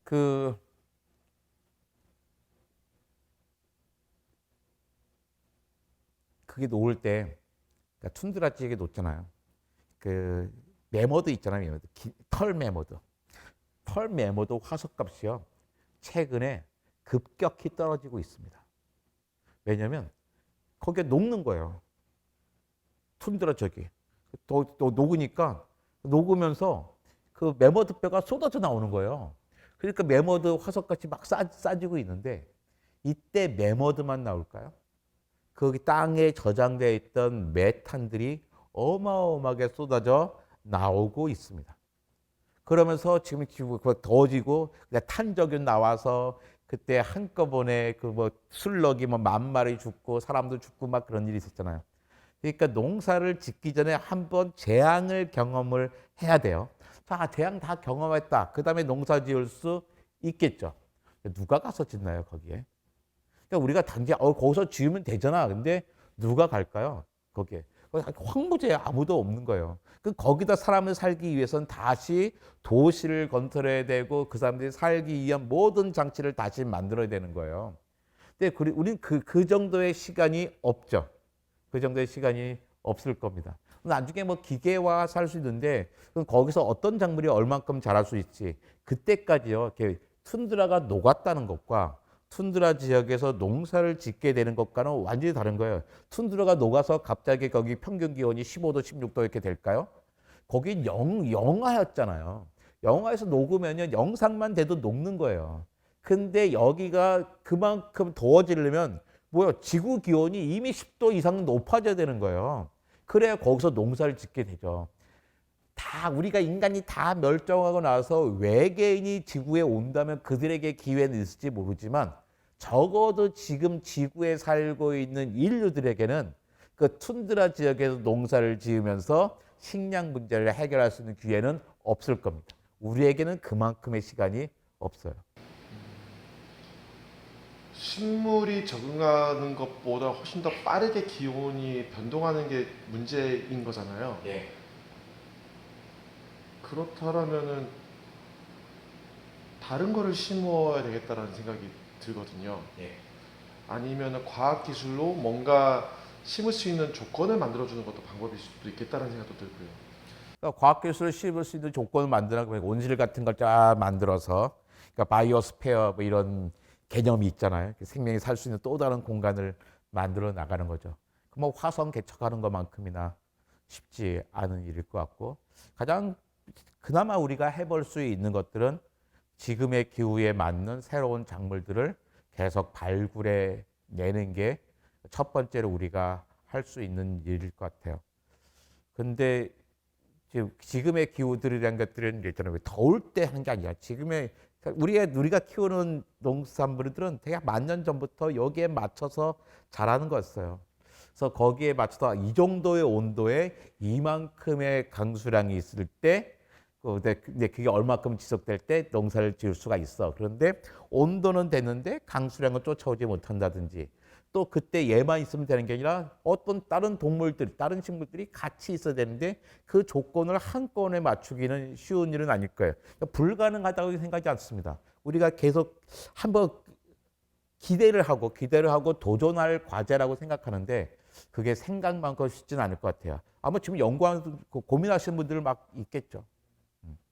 근데 앞전에 초반기에 말씀하신 것 중에서 대부분의 이산화탄소를 흡수하는 거는 해양이라고 말씀을 하셨는데 해양에서 지금 산호를 비롯해서 많은 것들이 사라지고 있다라는 또 뉴스를 자주 접하거든요. 그것들이 의미하는 바는 무엇인가요? 산호가 그렇게 중요한 건가요? 예쁘기만 한 것 같은데. 저 그러니까 산호의 원래 주 미션이 뭐냐면 이산화탄소를 빨아들여서 바다에 녹아있는 칼슘과 결합을 해요. 탄산칼슘이 됩니다. 탄산칼슘이 뭐냐면 조개 껍데기, 산호초, 그러니까 분필 재료를 만드는 거예요. 이 산호의 역할은 이산화탄소를 빨아들인 거죠. 그러니까 공기 중에 이산화탄소가 많았잖아요. 공기 중에 이산화탄소 많으면 이 이산화탄소가 물에도 녹겠죠. 근데 물에서 녹은 것들을 이제 빨아들여서 뭐 해야 되는데 이제는 온도가 너무 높아지다 보니까 너무나 높아지다 보니까 이산화탄소는 물에 잘 안 녹아요. 원래 기체는 차가운 물에 잘 녹잖아요. 예전보다 덜 녹아요. 그런데 산호가 적당히 활동할 수 있는 온도가 있는데 그 온도 수온은 높아져. 수온은 높아지고 자기가 빨아들여야 될 이산화탄소는 줄어들어요. 그러니까 산호가 못 사는 거예요. 산호가 계속 사라지고 백환성이 일어나는 거잖아요. 산호의 역할이 이산화탄소를 빨아들여서 제거하는 건데 이산화탄소가 너무 많아지고 지구가 더워지다 보니까 산호가 죽어나가는 거예요. 아니 이산화탄소를 제거할 산호가 줄어드니 이산화탄소는 더 이상 뺄 수도 없는 거죠. 그나마 산호가 잘 살 때는 그나마 조금씩 갖다 해결해 줬는데 이제 그것마저 못 하고 있는 거죠. 이제 그러면 어떻게 할 거냐? 또 과학자들 또 연구하고 있죠. 그럼 이 환경에서 잘 살 수 있는 산호는 또 뭘까?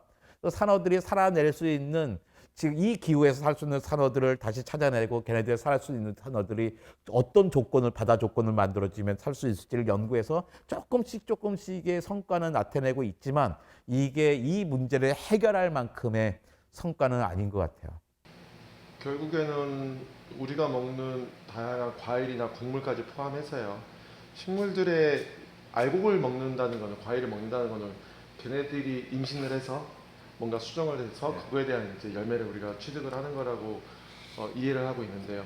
이게 고온이 계속되면은 불임이 올 수 있다라는 말씀을 많이 들었어요. 그게 자연상에서 저는 이제 거북이 뉴스를 보고서 좀 충격을 받았는데 거북이가 일정 온도 이상이면은 수컷만 나온다고 또 하더라고요. 암컷이 안 나오고. 그러니까 거북이, 악어 이런 파충류의 중요한 특징인데요.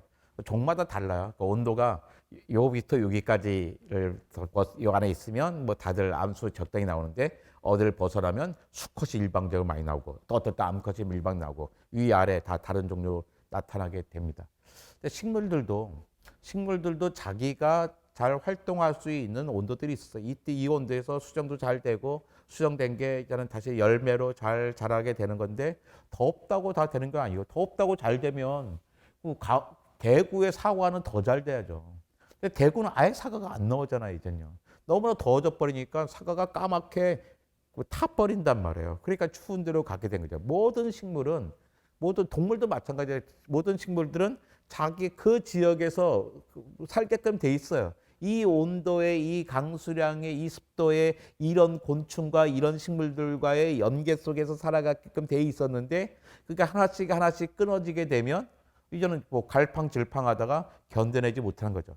그러니까 다 사람 생각하면 안 돼요. 우리는 이사 가면 되잖아요. 사람들은 문제가 없어요. 뭐 어떤 문제 생각해? 에어컨 틀으면 되고, 물 없으면 수도가 따라도 되고, 생수 사다 먹고 하면 되지만, 다른 동물과 식물들은 그럴 수 있는 게 아니에요. 아주 작은 차이에도 큰 피해를 받게 되는 거예요. 근데 우리는 피해가 없는 것 같게 되지만, 결국 우리가 어디에서 그 피해를 보게 되냐면, 먹을 게 갑자기 줄어드는 거예요.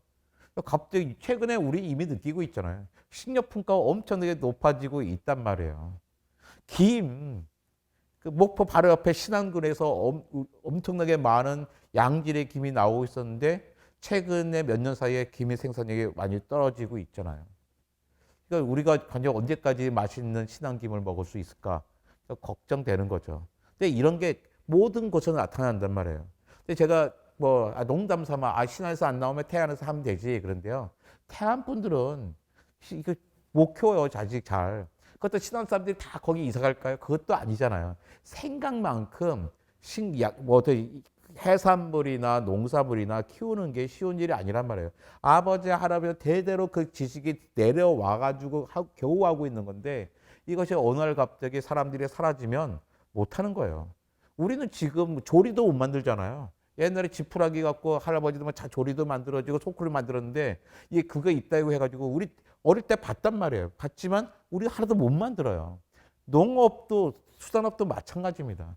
갑자기 사라지면요. 기후 바뀌어버리면 딴 데 가면 못하는 거예요.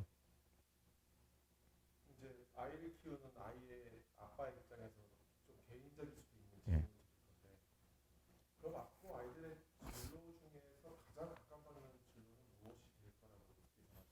저는 이미 그 농업이라고 생각합니다. 그 오바마 대통령이 고려대학교에 왔을 때 그런 이야기를 했었던 것 같아요. 당신들이 해야 될 건 MBA가 아니라 농업 기술을 배워야 된다. 그 짐 로저스라고 하는 그 뭐 큰 투자가가 있잖아요. 그 사람도 그랬던 것 같아요. 정확하게 기억을 못 하는데 가장 앞으로의 가장 첨단 기술은 농업 기술일 거다 하는 거죠. 가장 안타까운 게 바로 농업 기술이 사라지고 있다는 겁니다. 그러니까 우리나라의 뭐 대부분의 젊은이들, 저도 마찬가지, 대부분의 젊은이들은 농업 기술이 없습니다. 아버지, 할아버지가 있어요. 자, 지금부터 이제 식량 문제 중요해. 우리는 몇천 평 농토가 있잖아. 이 농토 지어서 먹고 살자. 못합니다. 그래서 저는 학교에서 반드시 가르쳐야 될 게, 이제 뭐 인공지능, 로봇 뭐 다 있잖아요. 그런데 우리에게 가장 빨리 사라지고 있는 지식이 농업 지식, 가장 빨리 사라지고 있는 기술이 농업 기술이에요. 이거 빨리 학교에서 복원해야 되는 것 같아요. 근데 지금 당장 학교 선생님들이 그걸 가르칠 수 있나요? 없잖아요. 그러니까 우리 준비를 빨리 해야 됩니다. 뭐 하나 만들려면 교과목 그냥 5년씩 걸린단 말이에요. 빨리 교과목 만들어서 교사들 교육하고 농업이란 과목을 만들어서 아예 그 농고를 다녔던 분들에게 그 농고 출신들이 사범대학이나 교육대학을 가서 TO를 만들어서 그들이 가서 교사 자격을 따서 학교에서 초등학교에서부터 고등학교까지 각 나이에 맞는 농업 지식들을 전수를 해야죠. 그렇지 않으면 어느 순간에 이 유통망 망가지고 그랬을 때 우리 사회가 감당할 수 있을까?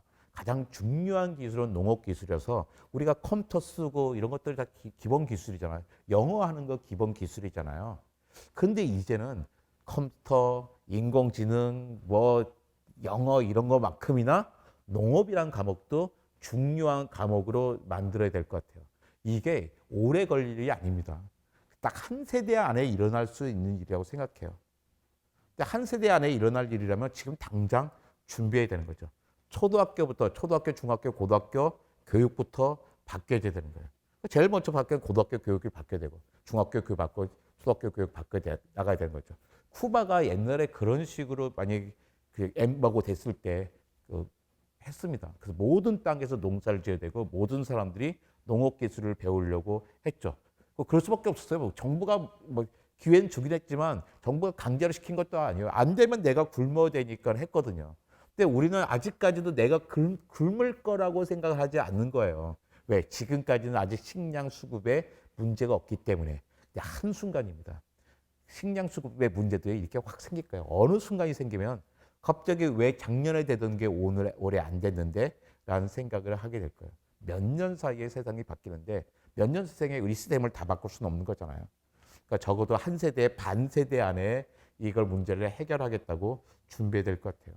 교육 체계부터 바뀌어야 되는 것 같고 농토에 관한 농업하는 분들에게 또 다른 세제 혜택이나 여러 가지 기술 지원, 농기구 지원 같은 것들 옛날 때 힘들게 하지 못하잖아요. 네, 그런 것들을 차곡차곡 해내서 젊은이들이 농업 인구로 들어오게 해야죠. 왜? 첨단 기술이니까. 그러니까 우리나라 이제는 뭐 반도체 누구나 다 하는 거잖아요. 인공지능 누구나 다 하는 거잖아요. 인공지능 되면서 다들 기술이 평준화돼 버렸어요. 근데 우리가 남들의 도움을 받지 않고 우리가 어쩔 수 없이 자기 건 자기가 해야 된다는 것은 적어도 뭐 국방의 문제, 식량의 문제인 거잖아요. 이런 거는 우리가 자립을 해야겠다. 예전에는 우리나라가 빨리 선진국이 되기 위해서 농촌을 포기한 부분이 있습니다. 농촌의 희생을 통해서 선진국이 됐잖아요. 선진국이 됐어요. 이미 선진국이에요. 그럼 어떻게 해요? 빨리 이 선진국 상태를 계속 유지하기 위해서는 아래쪽에 농업의 부분을 탄탄하게 만들지 않으면요. 순식간에 무너질 수 있습니다. 선진국인데도 불구하고 이산화탄소 배출량이 전 세계 2위라는 말이 참 충격적인데요. 근데 우리나라가 태양광 기술을 만드는 기술이 없는 것도 아니고 풍력을 만드는 기술도 없는 것도 아닌데요. 하면 되는 거 아닐까요? 그러니까 되게 재밌는 거예요. 뭐 그래프를 하나 봤는데 2024년 상반기까지 신재생 에너지 확보율 그래프가 있어서 주요 국가 중에 우리나라 꼴등이에요. 우리나라가요. 아시아 평균보다도 적고 중국보다도 적고 인도보다도 적어요. 되게 웃긴 거죠. 우리나라는 기술도 있고 돈도 있는 나라인데 꼴등이에요. 주요 국가 중에 꼴등입니다. 놀라운 일인데 더 놀라운 일인지 뭔지 아세요?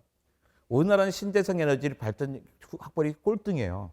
근데 지자체로 치면 전 세계 1등인 곳이 우리나라에 있어요. 바로 신안군입니다. 그러니까 우리 신안군에서 하는 걸 보면 전 세계에서 제일 잘할 수 있는 나라인 거예요. 근데 저는 사실 신안군은 잘 알지도 못했어요.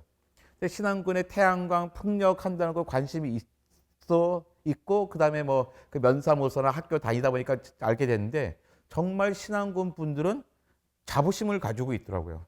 난 이렇게 많이 하고 있어. 실제로 이게 신안 군민들에게도 도움이 되고 있어요. 자기 통장에 돈이 꽂힙니다. 그다음에 또 그런 분들이 있어요. 이렇게 우리나라에서 많은 친구들이 그래요. 야, 우리나라가 태양광 풍력 좋지. 하지만 우리나라 태양광 풍력이 좋은 나라야 그러는데요. 따지고 봐요. 대한민국에서 가장 북쪽과 독일의 가장 남쪽 누가 위일까요? 독일의 가장 남쪽이요. 대한민국 가장 북쪽보다 위도가 높아요. 독일의 태양이 좋겠습니까? 우리나라의 태양이 좋겠습니까? 우리나라 태양이 훨씬 좋죠. 자, 풍력을 볼게요. 풍력. 독일. 북쪽밖에 바다가 없어요. 우리는 삼면이 바다입니다.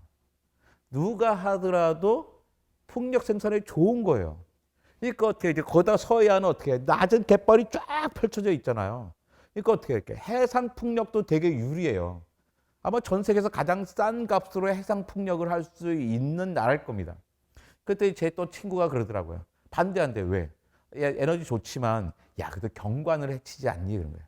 내가 한숨을 쉬면서 얘기했어요. 너 엄지 손톱을 쭉 내밀어봐. 저게 해상 풍력기를 대봐. 저 해상 풍력기가 너의 엄지 손톱보다 크게 보이니? 엄지 손톱보다 작게 보입니다. 근데 무슨 경관을 해쳐요. 여러 가지 산비탈 깎아가지고 뭐 태양광 만들고 문제죠. 이제는 그렇게 하지 않잖아요. 이제는 충분히 다 수직으로도 세웁니다. 미국에 그런 광고 있더라고요. 나무 울타리를 하는데 너 집집마다 울타리 만들잖아요. 너 나무 울타리 할래? 현대 태양광 패널 만들래? 쭉 약간 한옥선. 나무 울타리 이거 보증 안 해줘. 이건 보증기간 30년이야. 이거 사실 진짜 나무도 아니잖아. 이건 진짜 태양광 패널이야. 가격 면적당 이게 더 태양광이 더 싸. 이건 전기도 만들어. 프라이버시 양쪽 다 있어. 이봐 된 거예요. 예전에는 태양광 패널을 수직으로 세우는 걸 상상도 못했어요. 왜냐면 오전에 여기서 봤지만 오후에는 못 쓰던 거잖아요. 그런데 이제는 그래도 되는 거예요. 양쪽에 세워놓으면 돼요. 오전에 받고 오후에도 받아도 돼. 왜? 태양광 패널의 값이 효율이 좋아지고 쌓아지니까 얼마든지 그럴 수가 있게 되는 거거든요. 우리나라는 국민의 절반 정도가 아파트에 삽니다. 아파트 벽을 갖다가 벽만 이거 해봐요. 벽에만 붙여놔도 그 생산량, 발전량 어마어마해집니다. 논도 마찬가지예요. 논에다가 얘는 바짝 태양광 패널 아래 했잖아요. 요즘은 어떻게 하면 논과 논 사이에 꽤 사이를 띄어서 높게 달아요. 태양광 패널을. 비스듬하게 수직으로 세워놓습니다. 그러면 그 사이에 햇빛 다 들어와가지고요. 농사도 돼요. 물론 100% 되는 게 아니라 몇 퍼센트 정도 줄어드는 정도이긴 하지만 태양광 발전은 계속 또 할 수가 있어요. 그러니까 우리는 그 어느 나라보다 태양광과 풍력 같은 신재생 에너지에 유리한 나라예요. 기술도 있어요. 그런데 안 하고 있을 뿐이에요. 그러니까 이게 답답한 거죠. 근데 이게 문제가 뭐냐면요. 이제 우리가 2025년이 되면 전 세계의 신재생 에너지가 풍력과 신재생 에너지가 화력보다 많아지기 때문에 세계 표준이 바뀐다는 겁니다. 이제는 착한 사람이 하는 좋은 전기가 아니라 기본적인 전기가 되는 거예요. 이제는 이걸 사용하지 않으면 세계 경제 체제에 편입될 수가 없는 거 쫓겨날 수밖에 없게 돼요. 그리고 아리백, 탄소 국경세, 그건 소수의 어떤 기업들이 선언을 한 거지만 순식간에 세계 표준이 될 수가 있습니다. 우리는 이미 어려움을 겪고 있어요. 현대와 삼성의 그 대그룹들이 공장을 미국에 짓고 있습니다.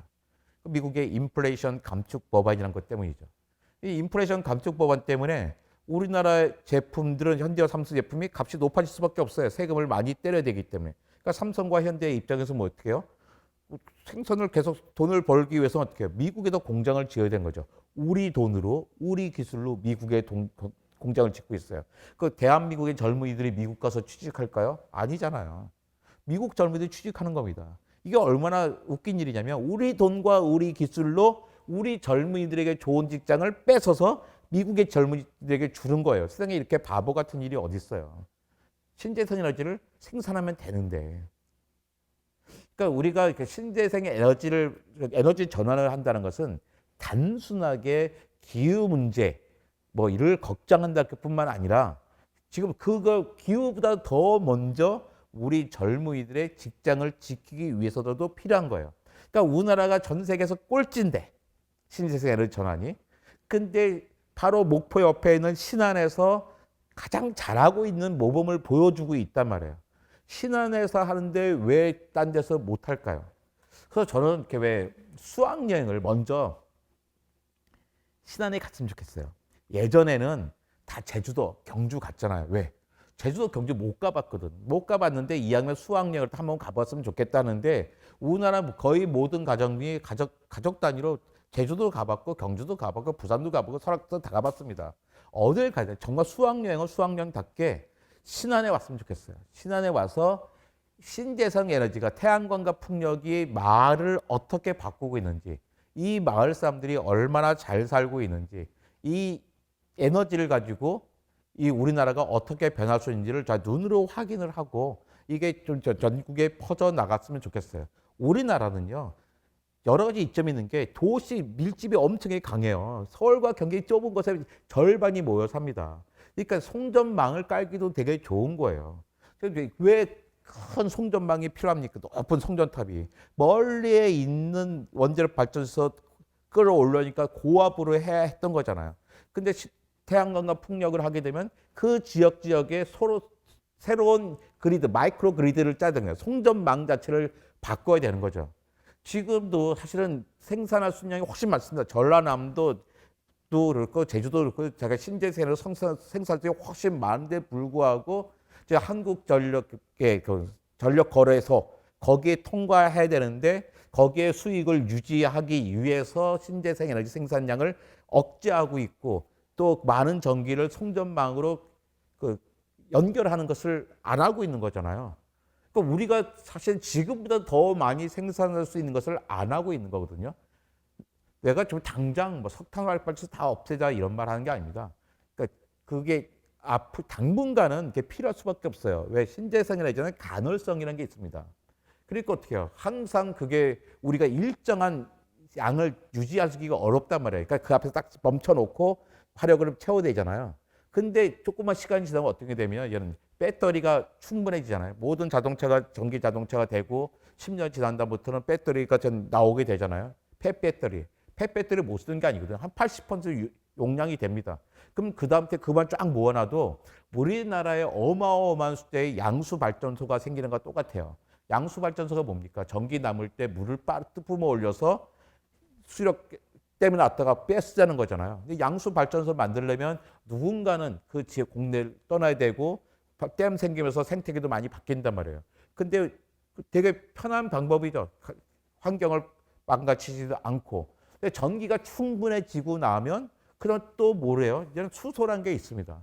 해상에서 발생시킨 전기를 가지고서 거기서 수소를 만드는 거죠. 수소는 얼마든지 배로 이동시킬 수 있는 거잖아요. 그러니까 어느 순간이 되면 이제는 전기를 저장할 수 있는 공간들, 처음에 배터리 거고 그 다음에 수소라는 게 생기다면 우리 태양광과 풍력을 정말 마음껏 사용할 수 있게 돼요. 그러니까 송전망이 파괴될 걱정할 필요 없고.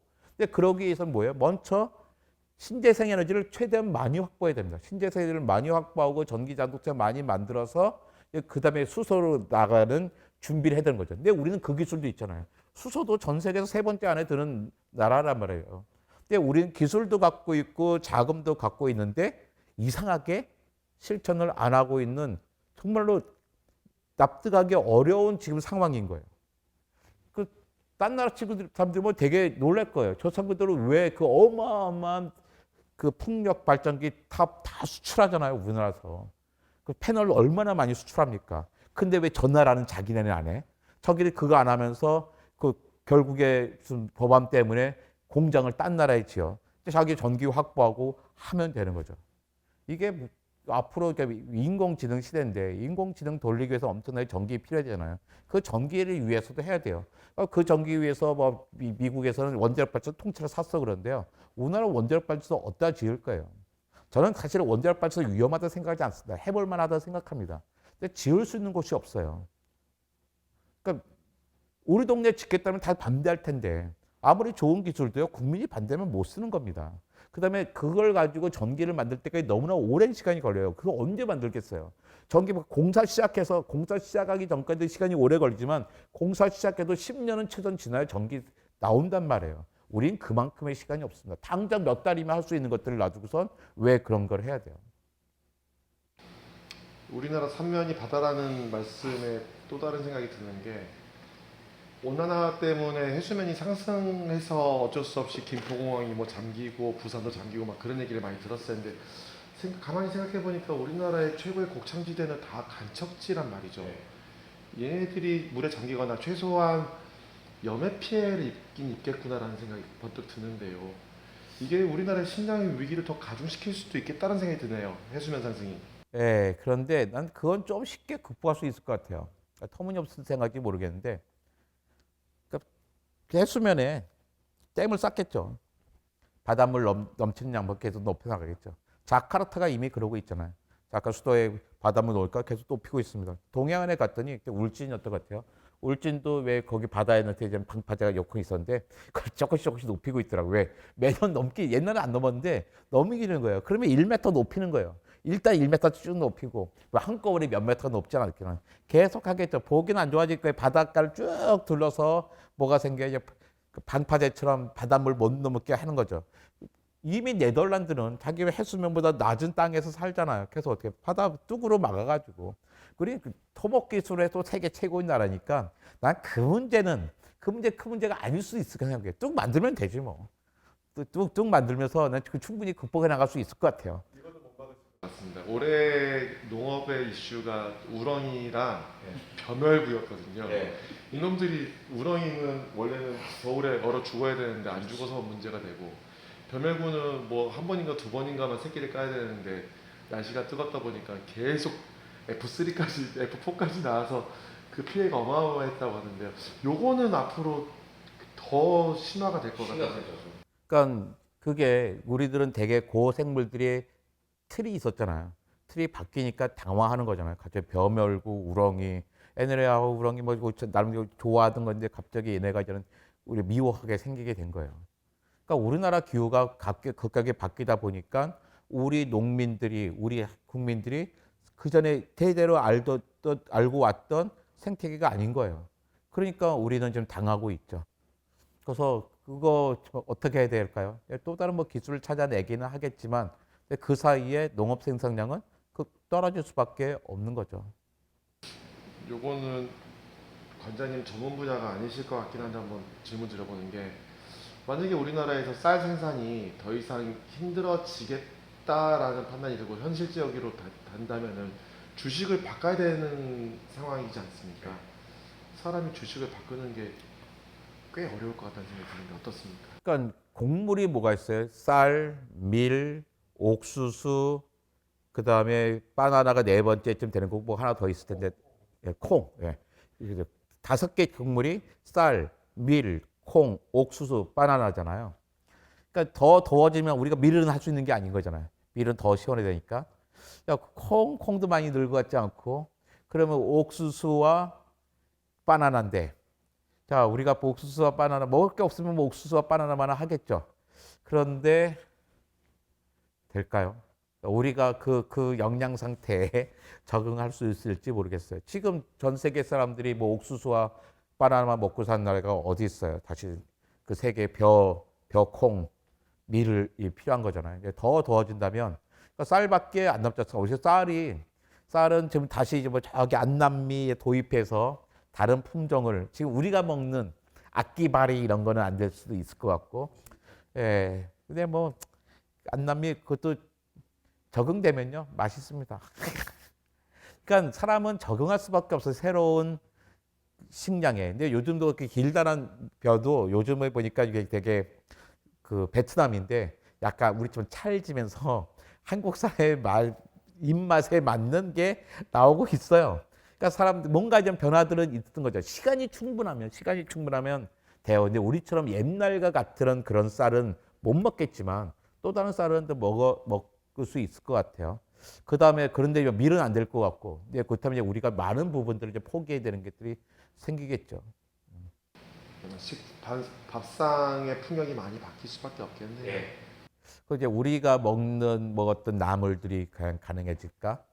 고기들은 정말로 또 다른 문제가 되는 거고, 또 우리가 먹던 해산물들도 달라지고, 지금 우리가 잡히는 것들이 다르니까.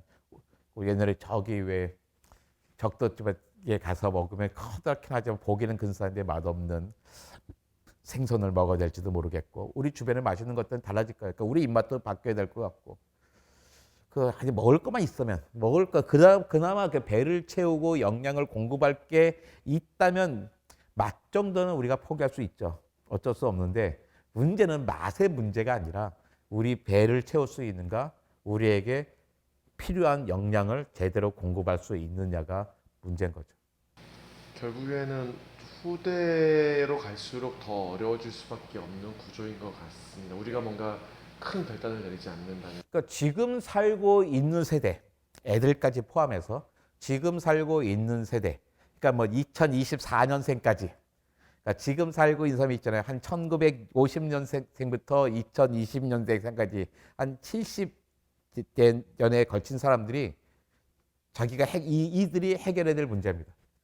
이때 해결하지 못하면, 이들이 살아있는 동안에 해결하지 못하면 정말 인류는 예전과 같은 모습으로 살 수 없을 것 같아요. 옛날에 원시적인 상태에 살다가 농업혁명과 산업혁명을 갖고 인간답게 정말 이 문명을 누리고 있잖아요. 엄청난 기술이 있다 하더라도 먹을 게 없으면 그 기술을 어떻게 쓸 수 있겠어요? 배가 고픈데. 근데 그게 지금 앞으로 한 70년 안에 70년의 살고 있는 사람들이 해결을 해야지 되는 거죠. 그러니까 먼저 기후부터 잡아야 돼요. 그러니까 더 이상 온도가 오르는 것을 막아야 됩니다. 근데 그 막으면 돼요. 지금 진도 온도가 막 오르잖아요. 근데 이 온도가 쭉 올라가면 끝이 방법이 없는데, 이 온도가 올라가는 것을 2도가 되기 전에 딱 막으면 에너지 전환하고, 그다음에 에너지 전환하면 더 이상은 안 오르잖아요.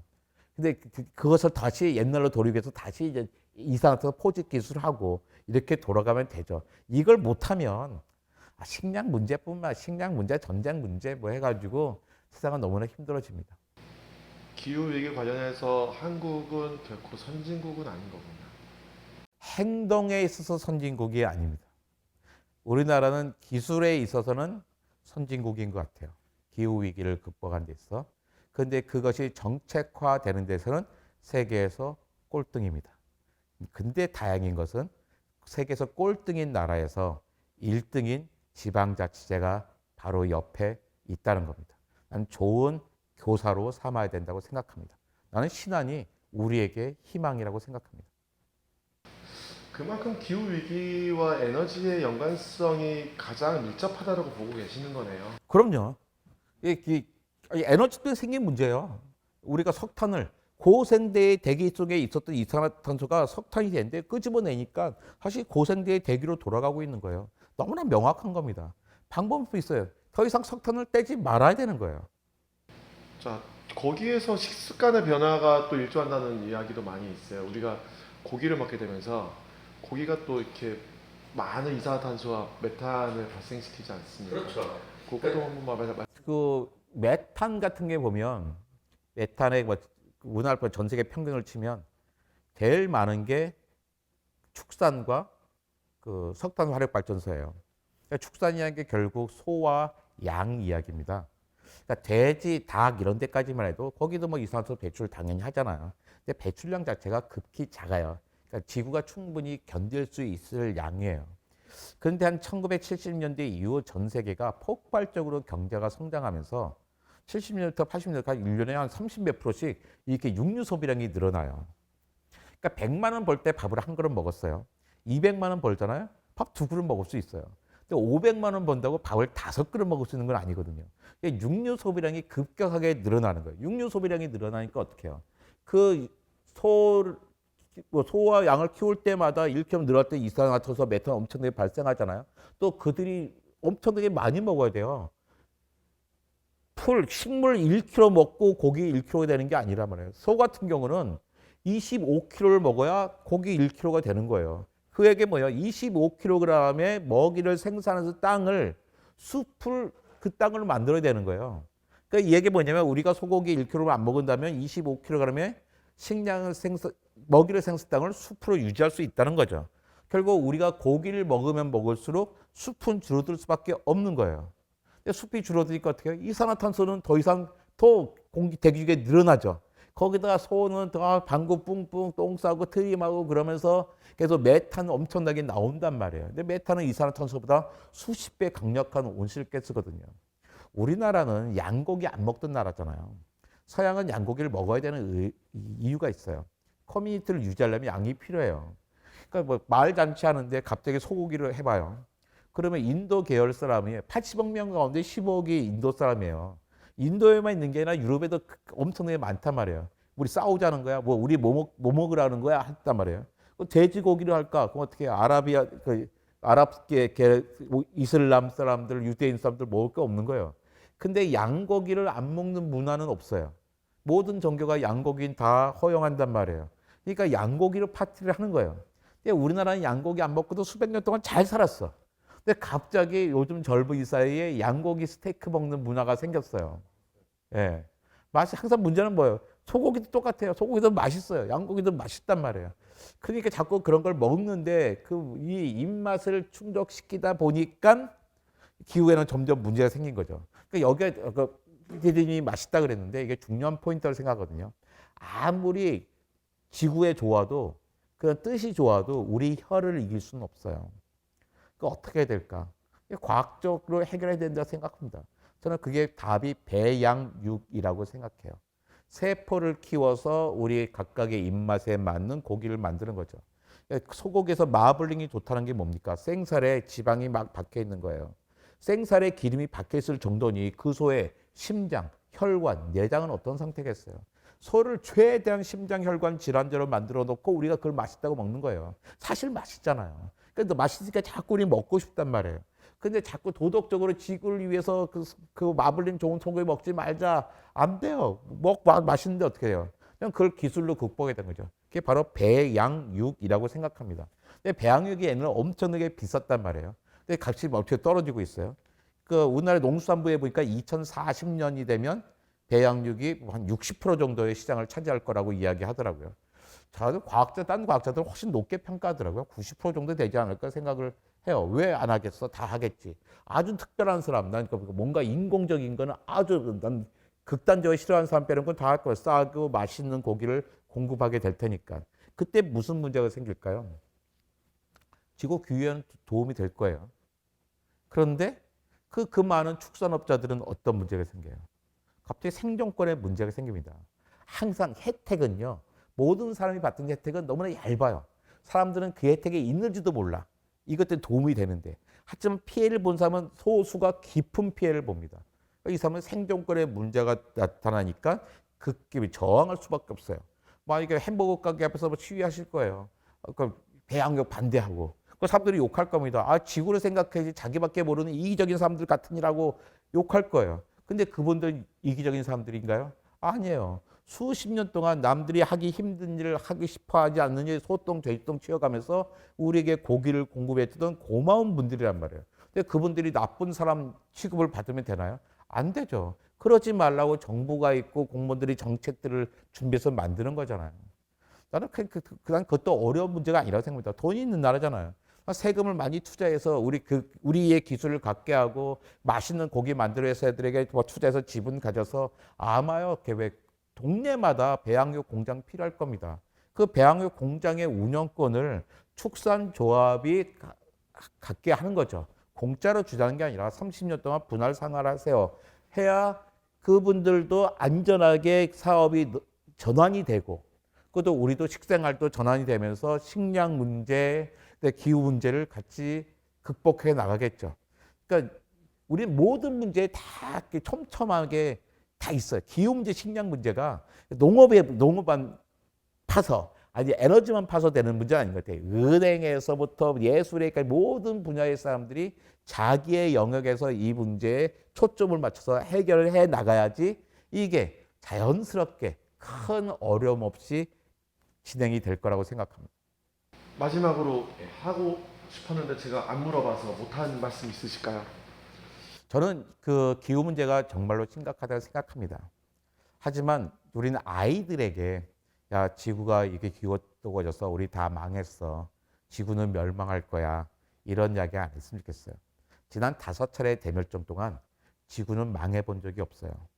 거기 살았던 생명들만 망했습니다. 지금 우린 6번째 대멸종이라 그래요. 지난 대멸종 때, 3번째 대멸종 때도 5% 살아남았습니다. 6번째도 5% 살아남겠죠. 우리만 살아남으면 됐잖아 생각이 들잖아요. 근데 지난 5차례 대멸종을 보니까 그 당시 최고 포시자 반드시 멸종했어요. 생물량이 가장 많은 생명 반드시 멸종했어요. 근데 지금 최고 포시자가 누구냐면 인간이에요. 생물량이 제일 많은 것도 인간이에요. 우리는 정말 훌륭한 생명체죠. 이 작은 덩치로 최고 포시자도 됐고 생물량도 많으니. 하지만 이 훌륭함 때문에 6번째 대멸종을 통과하지 못하는 문제 양수겹당으로 통과하지 못한단 말이에요. 우리는 심각합니다. 하지만 저는 아무리 봐도 우리가 망할 것 같지는 않아요. 인류가 그렇게 호락호락하지 않습니다. 우리는 기술도 있고 의지도 있기 때문에 지금부터라도 열심히 하면 이 문제를 극복해 나갈 수 있을 것 같아요. 그러니까 나 얼마 전에 그런 초등학생 얘기 들었어요. 우리 기후 문제 너무 심각해서 자기는 애 안 낳겠대요. 나도 살 수가 없는데 우리 애를 어떻게 하겠어요? 못 낳아요 그러는데요. 그러니까 희망을 가지고서 노력을 하자 다 같이. 다 같이 노력하면 우리는 맨 땅에 헤딩하는 게 아니라 이미 갖춘 게 있어. 쭉 갈 수가 있어. 근데 나 혼자 하고 남들이 안 하면 내가 손해인 것 같잖아요. 이게 하기 어렵단 말이에요. 이걸 어떻게 개인의 노력이 아니라 정책으로 바꿔 나가는 거죠. 기술도 있고 돈도 있는 나라니까 법을 만들어서 여기에 세금을 투자하면서 이 기후 문제를 극복해 나가야 되는 생각합니다. 가장 중요한 건 일단 에너지 전환이에요. 또 하나는 농업에 대한 교육들이 또 농업 지능 정책, 농업 교육들이 두 개가 동시에 나가야 됩니다. 이걸 해 나가면서 안심을 시켜 나가면서 극복을 해 나가야 되죠. 이걸 하지 못하면 기후 때문에 우리가 망하기 전에 이 문제를 해결하지 못하면 기후 때문에 망하기 전에 식량 문제 때문에 전쟁에 휩싸인다든지 거기까지 가지 않더라도 에너지 전환을 하지 못해서 우리 젊은이들의 직장을 잃어버리게 할 수도 있단 말이에요. 바로 코앞에서는. 그러니까 일단은 우리 젊은이들에게 직장은 보장해 줘야 되잖아요. 여기서 시작해서 결국에 기후 문제 해결하고 이 세상의 평화체제도 계속할 수 있을 거라 생각합니다. 우리는 할 수 있습니다. 알아서 문제인 거지. 우린 맨 땅에 헤딩하는 게 아니니까 좀 해봅시다. 할 수 있을 것 같습니다.